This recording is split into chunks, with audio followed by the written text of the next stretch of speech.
стартува договорот со Бугарија? Дали замолчаа критичарите во двете земји? Зошто е реобновен отпорот во Софија кон името Горна или Северна Македонија? Тие три варијанти, Северна, Горна, Вардарска, изгледа би сакале повеќе, ако нема друга варијанта, би сакале повеќе да биде Вардарска Македонија. Недела на искушенија за судиите, ке падне ли Вангеловски и заштитниците на масовниот грабеж, заробени судии? Дали Груевски ќе се соочи со своите делители на неправдите? Тој добро знае и од кого се заробени, и веројатно би требало да одговори на јавноста ако тврди дека се заробени, кои се тие што го заробиле тоа судство. Серијал околу јазичната поларизација во Македонија. Најголемата загрозеност за македонскиот јазик и од самите говорители македонци на тој јазик. Нема потреба воопшто никој да се плаши од употребата на албанскиот јазик. Недела вечер, добро вечер. Ново издание на Фактор магазин. Софија и Скопје со се почести политички контакти и економски релации. Колку повеќе политичарите контактираат, толку и реалните врски за поврзување се катастрофални. 25 години е замрзната изградбата на железничката пруга. Исто толку се патува по селски пат до границата со источниот сосед. Во Софија се разменети ратификуваните договори за добрососедство и соработка. Во прва официјална посета на Македонија беше бугарскиот претседател Румен Радев. Во делегацијата предводена од Радев беше и доајенот на бугарското новинарство, еден од најдобрите познавачи на состојбите во Македонија и долгогодишен дописник на БНТ во Скопје, Костадин Филипов, на кого јавно му се заблагодарувам за трпението и соработката во реализација на телевизиските проекти за македонско-бугарските односи. Господин Филипов, ви благодарам што ја прифативте поканата за интервју во магазинот Фактор 24. Во Македонија сте во деновите кога тука е и претседателот на Бугарија Румен Радев. Така е. Моето прво прашање до вас е дали по подпишувањето на договорот за добрососедство двете соседни земји запливуваат во помирни билатерални односи, имајќи во предвид дека пред подпишувањето имаше низа на критики во двете држави дека не треба да се избрзува со подпишувањето на овој документ. Јас мислам дека веќе се околу договорот е јасно. Ево на 14 февруари во Софија Никола Димитров и нашата надворешна министерка Екатерина Захариева си разменија ратификационните документи за договорот, со што он веќе влезе во сила. Мислам дека целата процедура за мене беше малку подолга во времето, но да речеме имаше некои околности пред се внатрешно политички во Македонија, локални избори на 15 октомври и друго, но мислам дека целата процедура си помина легално, уставно, ако можеме така да речем, легитимно, така што од 14 февруари натаму договорот треба да се исполнува. И првата работа што треба да се направи, бидејќи там има запишено 3 месеци после влегувањето во сила на договорот, да се формира заедничка мултидисциплинарна комисија по образование и по историја, која да почне да работи. Таму веќе мислам дека се е јасно. Комисијата ќе биде од 14 човека, по 7 од двете страни, значи 7 од македонска страна, 7 од бугарска и треба да почне да работи. Мислам, нашто, по моје мислене и по моја информација, нашето Министерство за надворешни работи веќе активно работи за да избере, да подбере луѓето што ќе учествуват во експертите, стручниците, што треба да учествуват во таа комисија. Претпоставам дека и кај вас е така во Македонија. Стивнаа критиките, но дали постои се уште опасност од реобновување на национализмот во двете средини? Мислам дека национализмот толку лесно нема да се оди ни од Македонија, ни од Бугарија, бидејќи и кај нас има. Имаше некои несогласувани со договорот. Нема да се оди и на Балкан, да гледате што се случува во Грција, да речеме. Но сега најбитното е тоа што е запишено во договорот, да не е само едно листче хартия, а да има някои практични чекори, кои да дадат някоя по-солидна база на односите между Бугария и Македония, пък националистите нека си викат, нека си маршират.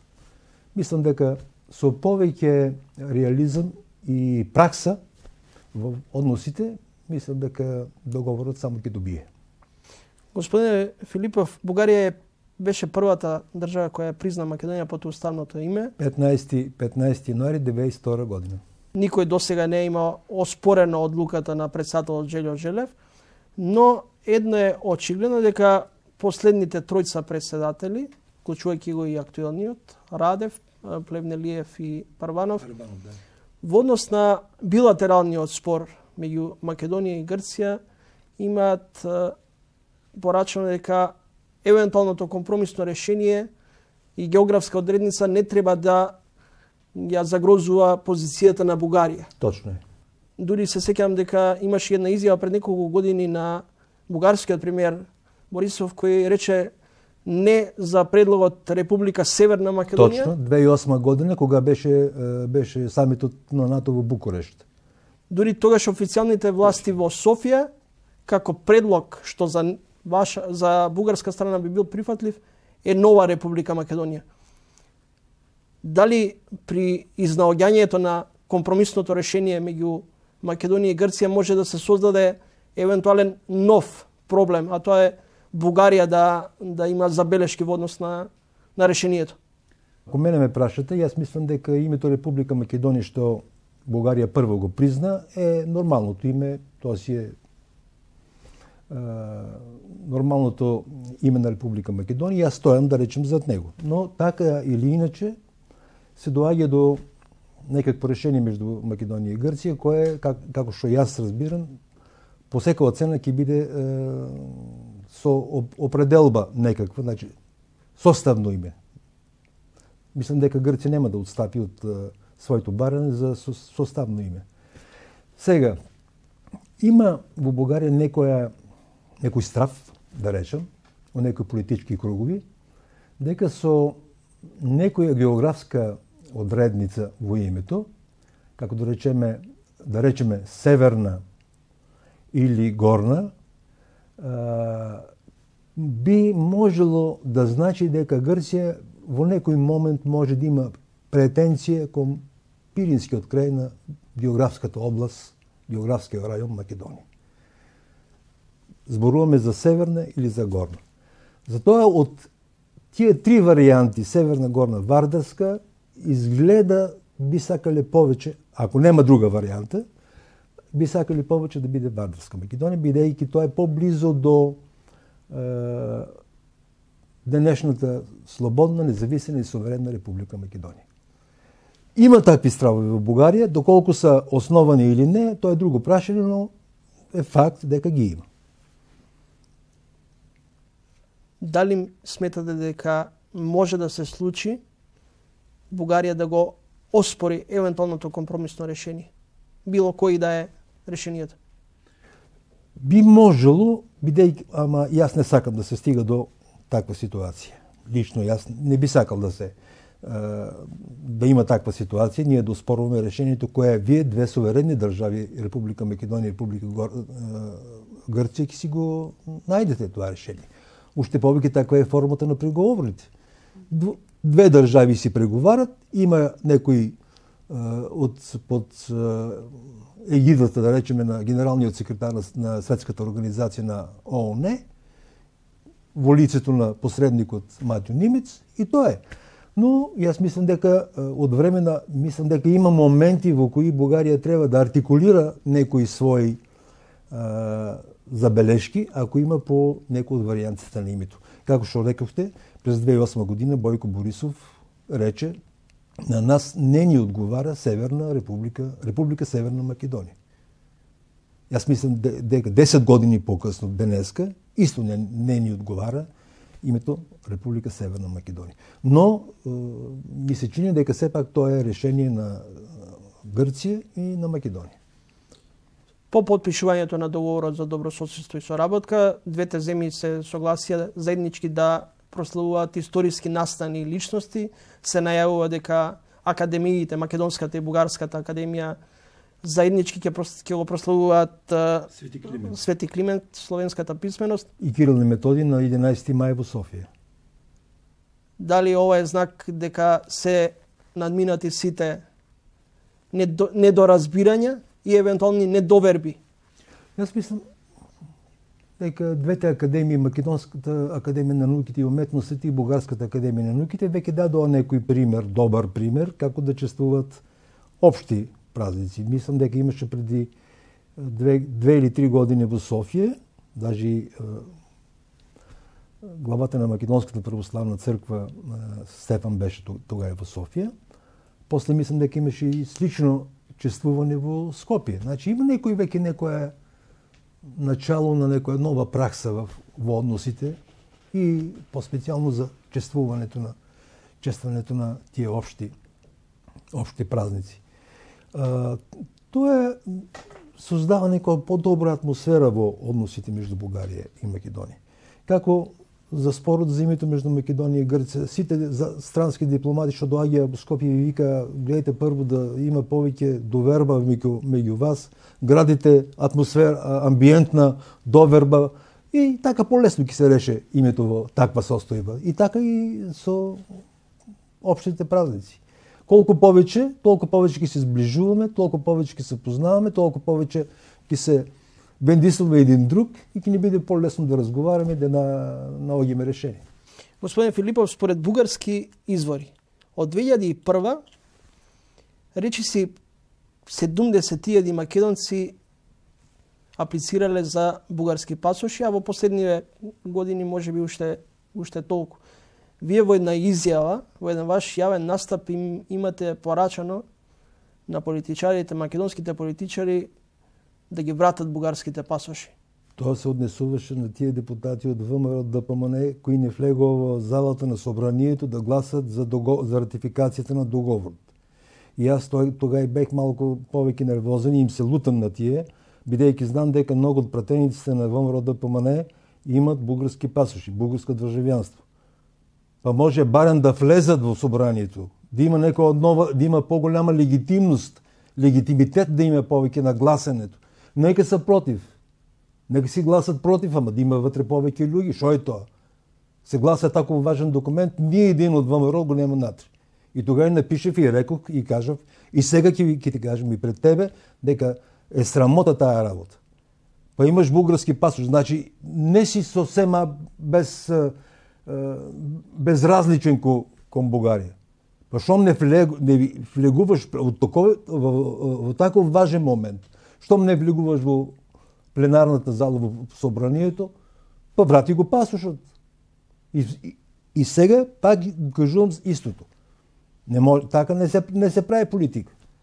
Проценките се дека доколку Македонија и понатаму остане надвор од НАТО и Европската Унија, ќе расте интересот на македонски граѓани кои ќе аплицираат за бугарски пасоши. Значи да кажеме така. Јас не мислам дека интересот и сега е мал. И сега има многу голем интерес кон бугарски пасоши. Од друга страна мислам дека Македонија станува се по-близо до членство во НАТО и Европската Унија. Така што нема што да се плашите. Не би било лошо двата процеса да одат паралелно един на друг. Македонија да оди кон членство во НАТО и во Европската Унија и да расте интересот на македонските граѓани кон бугарско државјанство. Мене, јас се прашам сам Гораст по некои неофицијални, да речеме, информации, веќе има повеќе од 100.000 македонски државјани со бугарско државјанство. И што правиме сега? Ако дојде некој попис како што треба да дојде во Република Македонија, тие луѓе што ќе се пишат? Како ќе се пишат? И прашање на устав е дали тие луѓе ќе бидат запишени во на отделно место българска националност или ќе пишат пак и во други. Там имаше во пописот од 2002 година сите тие што се запишени во преамбулата на вашиот устав, албанци, власци, роми, турци, босњаци, са си посебни места во пописот, а бугарите се во други. Така си мислам, но мислам дека интересот ќе си стои во македонските граждани до моментот во кој Македонија влезе стане членка на Европската унија. Проблемот отпаѓа сам по себе. И вие ќе имате право со истите пасоши да патувате кај што сакате. Како сега да речеме, тоа е најглавната причина македонски граждани, државјани да стануват, да барат бугарско државјанство, за да додат, да речеме, во простите државите во Европската унија, во работа, по туризам, да учат и така. За честија контактите меѓу Скопје и Софија, но не ли ви изгледа срам после 25 години од Софија до Скопје да возите, речиси, 5 часа и обратно од Скопје до Софија? Колку години веќе говориме за железничка пруга, автопатот на релација Скопје-Софија е пун со дупки. Мене ме е срам, ама сега јас сакам срам да им биде и на нашите и вашите политичари. 5 сата, 6 сата се вози. А ако има и малце повеќе за доцнување горе на Деве Баир или на Делчево или долу на Ново село, още повеќе може да стане. Срам е тоа две земји во Европа во началото на 21 век да има таква комуникација. Тоа е срамот. Даже кога председателот Радев избираше како да оди на посета по покана на Ѓорѓе Иванов во Скопје, ние му предложивме, ајде да тргнете да патувате со кола, па да те видите на каква мака са сите тие што одат од Софија до Скопје, од Скопје до Софија. Зашто? Зашто нема комуникација? Зашто патиштата са катастрофа? Не е така? И сега пак почнавме да зборуваме за коридор номер 8. Го слушав нашиот премиер, вика 2027 година ќе биде готов коридорот. Тие приказки јас ги слушам 25 години. 25 години јас пишувам за коридор номер 8. И колку повеќе пишувам, толкова повеќе станувам песимиста. У мене веќе нема оптимизам за коридор номер 8. Да си кажам право. Ако направиме барем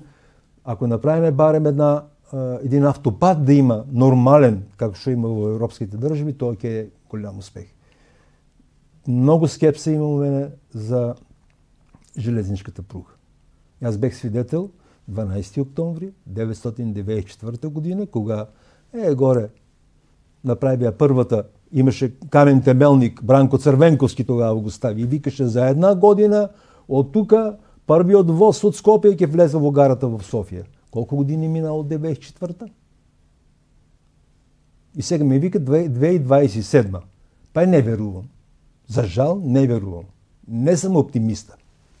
Ајде Македонија што не го направи автопатот до граничниот премин со Бугарија, но зошто бугарските власти не го направија делот до Ѓуешево?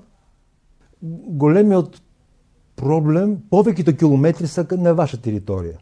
Кај нас останува да речеме едно 3-4 километра и пола тунел кој треба да се пробие горе на границата.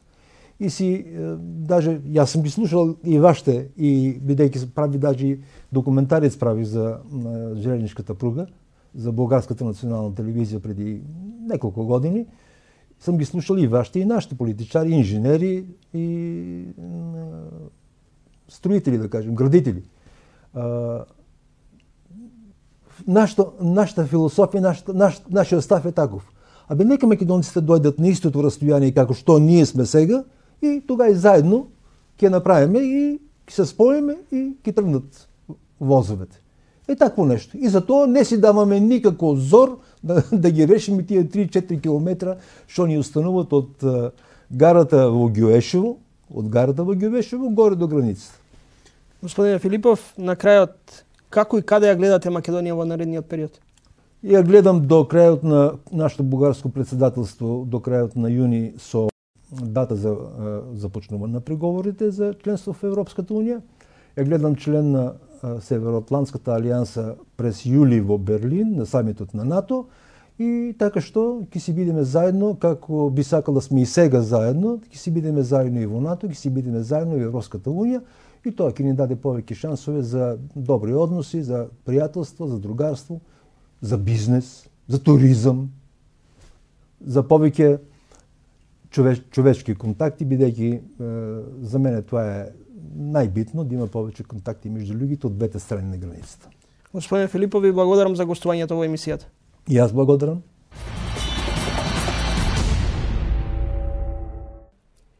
И овие денови минуваат во стрес тест за судиите, за петмина меѓу кои и за председателот на Врховниот суд Јово Вангеловски. Во Републичкиот судски совет се дебатира за одговорност. Дел од судиите се сомнича дека свесно возможиле заташкување на предметите не само за осомничените од аферата прислушкување, во кои инволвирани се поранешни функционери од претходната власт.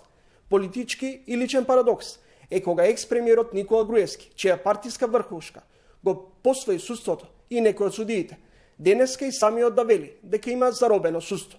Еве првата реакција на оваа тема од поранешниот председател на Врховниот суд Дани Илиев. Дали се заробени, тој добро знае и од кого се заробени, веројатно би требало да одговори на јавноста ако тврди дека се заробени, кои се тие што го заробиле тоа судство. Мислам дека тогаш ќе биде комплетен неговото тврдење дали се судовите заробени или не. Тоа само по себе покажува во која состојба се наоѓа судството, кое, иако по него тврдење и гледаме дека секој ден е во судовите, ништо не се суди, се закажува, се одлага и така натаму. Тоа покажува дека тоа судство не е реформирано во смисла да придонесе за законитост, за правна владење на правната држава, ефикасност и така натаму. И тие негови изјави на некој начин и се навреда за судството, но судиите не реагираат на тоа. Но вие новинарите имате добар материјал за вести и така натаму, но судството на такви некои изјави треба и да реагира, но тоа не реагира, наоѓајќи веројатно за потребно да преќути, да повторно одложи. Гледате колку предмети се закажани, се одлагаат. Тоа е тема за расправа на Судскиот совет. Судскиот совет по законот е должен еднаш месечно да расправа за поплаки на граѓаните и правните лица и да расправа за одлагањата на судењата. Но гледате што се случува и сега, и в претходните периоди, таа одредба од законот Судскиот совет не ја почитува, нити расправа. Уште ќе ви тврди дека тоа не е така, дека се тече мет и млеко и така натаму, а состојбата со значењето на судството и неговата патеност, потреба од реформи за да се оствари она што е заложба на сите граѓани во Македонија, да имаат правна заштита, односно да живеат во правна безбедност. Правната безбедност е дел од општата безбедност, така да реформите мора да имаат таа цел. Сега за сега некои знаци во тој правец јас не гледам. Интегралното интервју со Дани Илиев ќе го гледате наредната недела, кога во емисијата ќе разговараме за бавноста во реализација на реформите во судството. А ние продолжуваме понатаму. Најголемата загрозеност за македонскиот јазик и од самите говорители македонци на тој јазик. Нема потреба воопшто никој да се плаши од употребата на албанскиот јазик. Тие луѓе кои што немаат да платат за електрична енергија, ќе немаат да платат без разлика дали тоа нема да го направат на албански или на македонски.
Во ова издание го завршуваме серијалот посветен на јазичната поларизација во Македонија и конфронтациите во одбрана на македонскиот и албанскиот јазик.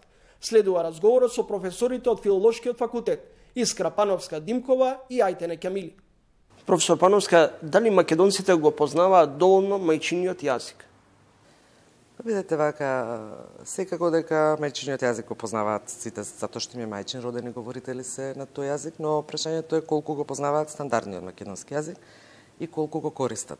За жал, моето мислење е дека недоволно го користат, можеби го познаваат, но не го користат од причини што можеби им се чини дека е недоволно модерен, дека ќе звучат чудно доколку зборуваат, да речеме литературно или стандардно и така натаму. Меѓутоа, во секој случај, во последно време со развојот на технологијата и со интернетот особено, се забележува едно уште поголемо опаѓање во користењето на стандардниот јазик. Значи, во денешно време веќе сметаме дека најголем проблем сепак излезе англицизацијата на јазикот.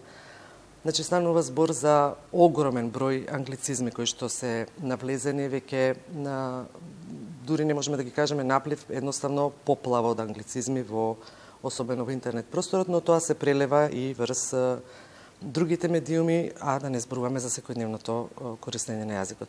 Значи, по едно истражување кое што го спроведов, веќе не само што во јазикот нов предмет или нов поим влегува со оригиналниот англиски назив, туку англиски зборови веќе почнуваат да се користат дури за некои наши стари зборови кои што сме си ги користеле. Например, не знам, розовата боја станува pink, убавината станува beauty, beauty tips и така натаму. Така што тоа веќе представува еден огромен проблем.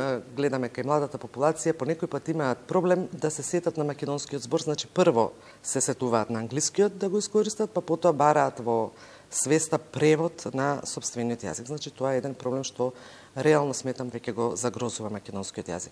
Работа што би сакала да издвојам, што особено исто така пречи, тоа е така наречениот скопски сленг, изговорот на вокалите О и Е, како У и И, например, си убиде, една назалност, значи повторно нешто што во дијалектите го нема, што е наддијалектно и што сосема веќе ја поинаква слика дава за изговорот кога го слушаме на медиумите. Професор Кемили, дали има кадровски ресурси кои ќе одговорат на предизвикот за преведување, особено на законските одредби со употребата на албанскиот јазик? Па, кадровски има кадар на преведувачи, бидејќи катедрата за албански јазик и книжевност веќе повеќе години, повеќе од 15 години има група, освен што е наставничката, значи наставната насока за албански јазик и книжевност, има исто така и две други групи, преведување од албански на македонски и обратно, за група студенти на кои албанскиот им е мајчин јазик и друга група на кои албанскиот не им е мајчин јазик, и така што ние секоја година запишуваме бројката ни е по 45 студенти, секоја година се запишуваат, така што ако се доаѓа до тој број од толкави години и толкав број на студенти што се запишуваат, не секогаш сите тие дипломираат, успеваат до крај, но повеќето од нив дипломираат и имаат диплома на преведувачи, така што таа бројка веќе е голема, а од друга страна па со преведување се занимаваат и доста други луѓе кои што можеби не се стручни лица по професија, меѓутоа ги познаваат двата јазика, и албанскиот и македонскиот јазик во добро ниво, така што и тие го преведуваат. Ако се гледа и од друг аспект, ние и порано, пред овие 15 години, сме имале и филолози кои што го студирале албанскиот јазик, на кои албанскиот не им бил мајчин јазик, така што гледам дека има голем број, доста број на преведувачи, кои што и многу голем број од нив веќе и не се вработени, значи не се вработувани, така што може слободно да се најдат за преведување на потребите ако се усвои овој закон за јазици. Како да го заштитиме и повеќе да го афирмираме македонскиот јазик?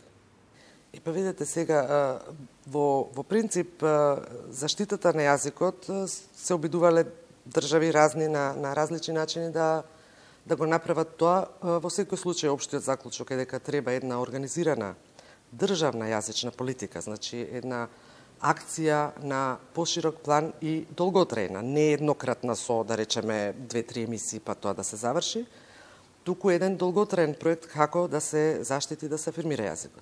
Во принцип, практиката докажува дека казни во оваа смисла многу не помагаат, помага повеќе еден тип на промовирање, еден тип на накревање на свеста на мајчините говорители за значењето и за убавината на сопствениот јазик. Еден таков пример, да речеме, на држава која што многу се грижи за јазикот е Хрватска. Се разбира дека таму дури може да кажеме дека отидува и во друга насока, значи во насока на јазичен плуризам, значи претерано. Не зборувам дека ние ни приближно не треба така да одиме, меѓутоа некои модели од нив секако дека можеме да земеме. Значи, тоа пред се ги подразбира медиумите, кои што на некој начин би правеле реклама. Фактички, стандардниот изговор, стандардниот јазик, ние треба да го сметаме како наш најубав и најголем производ. И како производ да го третираме, значи во смисла да го промовираме, да го рекламираме пред јавноста. Значи тоа подразбира емисии кои што ќе бидат модерни, кои што ќе го привлечат вниманието на гледачот, да не звучат застарено, да не звучат, да речеме, смешно, да не звучат од типот ох, поѓаволите момче, што се случува со тебе, тогаш ги одбива гледачите. Значи, подразбира, да речеме, ангажирање на лица кои што се актуелни во моментот, дали ќе бидат пејачи, дали ќе бидат актери кои што ќе се вклучат активно во таа, да речеме, во тоа рекламирање на јазикот. И народот многу брзо почнува да подражава, да имитира, како да кажам. Тоа што го слуша, почнува да го произведува потоа и на тој начин се подобрува јазичниот израз. Еден од начините, се разбира дека постојат и други, но ова е еден од начините. Има студенти кои што македонскиот го знаат, го познаваат многу убаво, но има и студенти кои што недоволно го познаваат македонскиот јазик и ние во соработка со катедрата за македонски јазик и книжевност ги имам, мислам, катедрата за македонски јазик и јужнословенски јазици ги нудиме овие предмети во соработка, ги држиме овие две групи, така што студентите веќе имаат можност да го изучуваат тие што се албанци да го изучуваат подобро македонскиот јазик, додека тие што се не албанци би рекла, бидејќи тука нема само македонци, има и други националности, да го изучуваат албанскиот јазик. Но тоа е сепак поединечно, колку може да успее некој за 4 години да го совлада јазикот во високо ниво, за да може да биде добар преведувач.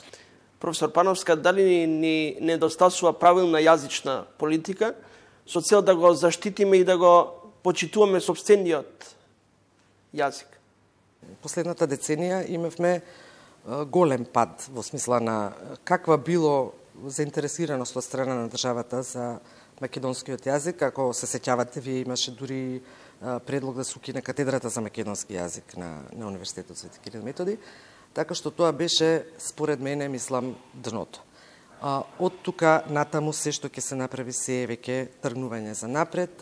Имаме сега веќе чекори кои што се за поздравување, значи од страна на владата се разбира. Тоа е правописот кој што излезе за бесплатна употреба на интернет, значи сега веќе кој сака може да го отвори, не е табу, не е со голема цена, па за да можат да се вадат дека не можат, не знаат затоа што немаат средства да си го набават. Кој зошто се плаши од употребата на албанскиот јазик? И дали некој свесно или несвесно манипулира со употребата на албанскиот јазик?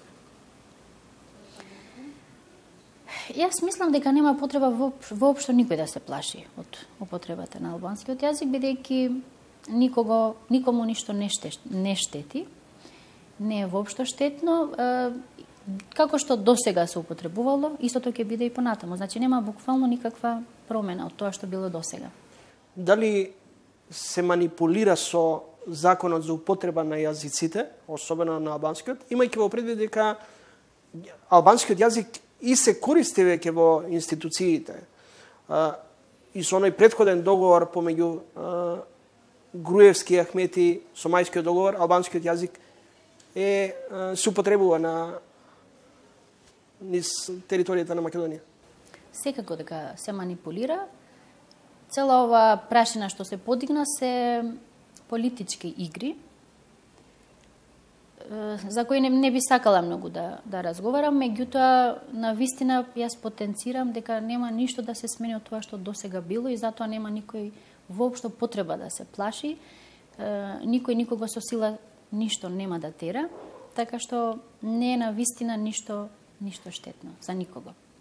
Има ли интерес за изучување на македонскиот јазик? Мислите од странци? Од странци. Па сега јас можам да зборувам каква е ситуацијата овде, значи на филолошкиот факултет. Ние имаме тука голема група на странци од Република Турција кои што се запишуваат на нашиот универзитет и кои што задолжително следат настава една година македонски јазик пред да воопшто се обидат да се запишат нели на универзитетот. Во принцип претпоставувам дека сите странци што доаѓаат, земаат приватни часови или одат по приватните школи, за тој број не можам да кажам. Но она што можам да кажам е дека на странците многу им се допаѓа македонскиот јазик. По некој пат еве што велите, ние самите можеби не си го сакаме толку, не си го цениме толку колку што го ценат тие. Значи за нив просто некако доаѓа како екзотичен во смисла дека е границата на словенскиот свет. Значи тоа е најјужниот словенски јазик кој што е од сите страни ограничен со несловенски јазици, од кои што примил влијание и нив им е тоа многу интересно да го изучуваат. Значи имате граматика, македонската граматика е по еден романски модел, а зборови кои што се лексички фонд кој што е словенски и тој спој им е доста интересен. Уште еднаш ќе повторам, државата е таа која што мора да го промовира јазикот не само сега како мајчин за нас, туку и во светот. Лекторатите по македонски јазик во светот се најголемите амбасадори на општо на Македонија, сметам, но недоволно ценети. Значи ние од една поголема бројка на лекторати што ги имавме со текот на времето се сведовме на сега се мислам околу 9, дека се прекусила, еве нека се 9 или 10. Значи затвораме лекторати во светот. Лекторите се минимално платени, значи не можеме да најдеме човек за да отиде лектор по македонски јазик во светот. Значи тоа е нешто што според мене мора да се промени.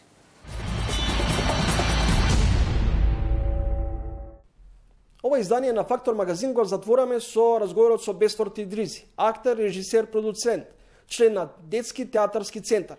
Со него разговарам за актуелни политичко-општествени прашања.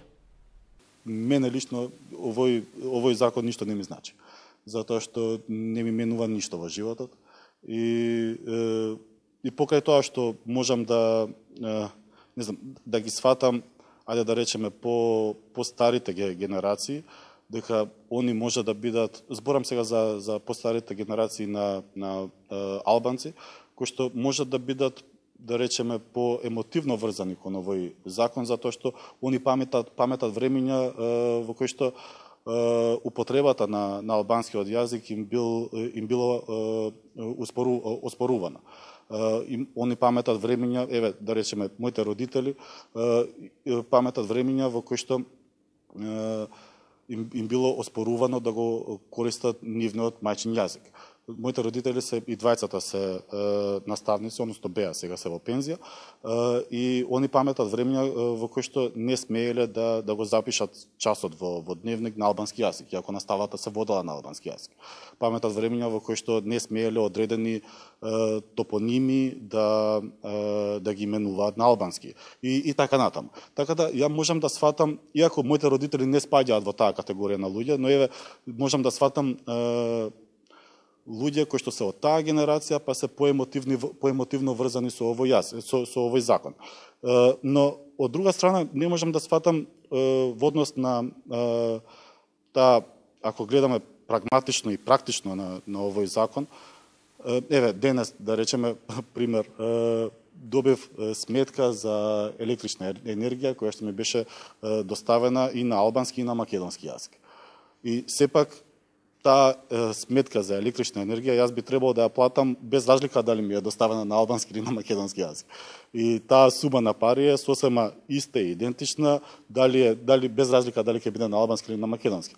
И тие луѓе кои што немаат да платат за електрична енергија, ќе немаат да платат без разлика дали тоа нема да го направат на албански или на македонски. Практичната примена на овој закон ја стварно ми е сеедно. Затоа што не гледам некоја разлика во подобрување на квалитетот на животот. Овој закон мене не ми го подобрува квалитетот на живот. И не само мене.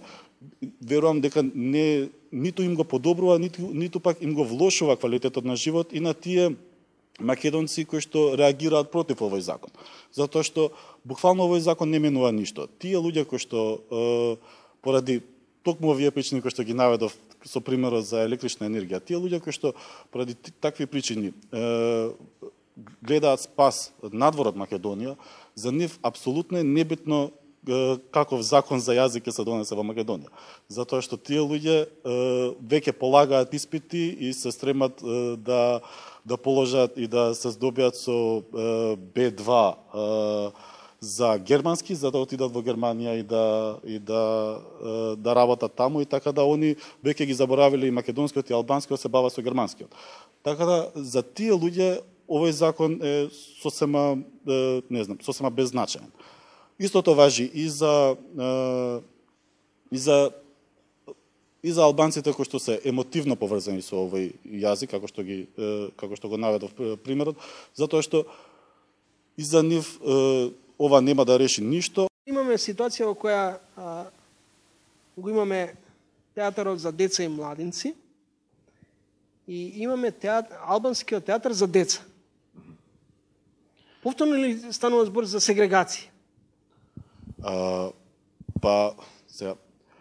Веројатно да, иако ја би го приначил малку прашањето. Би кажал дека имаме театар за деца и младинци и немаме албански театар за деца. Односно, сега во моментов овде сме во објектот на Детски театарски центар, кој што е објект на невладина организација, и која што невладина организација сега пред неколку месеци дојде до соработка со општина Чаир, па се оформи театар за деца Чаир. И кој што театар сепак е во рамките на локална установа за култура, значи е во рамките на установа за култура само за општина Чаир. И од друга страна немаме воопшто театар за деца во кој што театар би се продуцирале представи на албански јазик. И оттаму и следствено на тоа доаѓаме до ситуација да секако дека имаме сегрегација, затоа што од една страна, иако би рекло дека сепак и тој театар за деца и младинци во Скопје не ги задоволува сите потреби за сите деца во Македонија, затоа што сигурно дека има потреба за и многу други театри за деца, односно театри кои што би продуцирале представи за деца, без разлика на кој јазик, а особено што е потребно да се има установа за култура, која што би било не на локално ниво, туку на државно ниво, и која што установа за култура би продуцирала представи за деца на албански јазик, со што би им се овозможило на децата албанци, тоест да имаат пристап до култура или да имаат еднаков пристап до култура како што тоа го имаат децата македонци. Иако и тие немаат доволно пристап колку што би требало да имаат. Како театарот да го ставиме во функција на критичка обсервација на општествените случувања во државата? Театарот во основа ја врши таа функција, и он би требало да ја врши таа функција. Театарот тоест не може да барем јас не можам да концепирам театар кој што не ја врши таа функција. Затоа што ако земеме од самото раѓање на театарот, па се до денес театарот ја врши таа функција. Само што кај нас имаме проблем што особено во изминатиот период, во овие колку беа, не знам, над 10 години, Министерството за култура стана единствен извор на финансии за театар. И не само за театар, туку за културата воопшто. И оттаму се што се случуваше во театарот и и не само во театарот, во културата воопшто, се беше продуцирано само од Министерство за култура. И што за жал се уште продолжува да е така, но барем останува да се надеваме дека тоа ќе се промени. Па оттаму дека ќе се промени и таа централизираност на продукцијата, да може да имаме поразлични извори на продукција, па оттаму да имаме и различни театарски представи, различни форми на уметност, различни форми на театар, затоа што овде кај нас поради овие случувања во театарот, веќе никој не разговара за театар како уметничка како уметност. Туку сите разговараме, кога збориме за театар, повеќето разговараме за театар како институција или театар како објект, како установа, како некое место каде што би требало да отидеме, а не како театар како вид на уметност. Почитувани гледачи, дојдовме и до крајот и на ова издание на Фактор магазин. Од мене довидување, се гледаме повторно за 7 дена, во исто време, недела, 20 часот и 45 минути.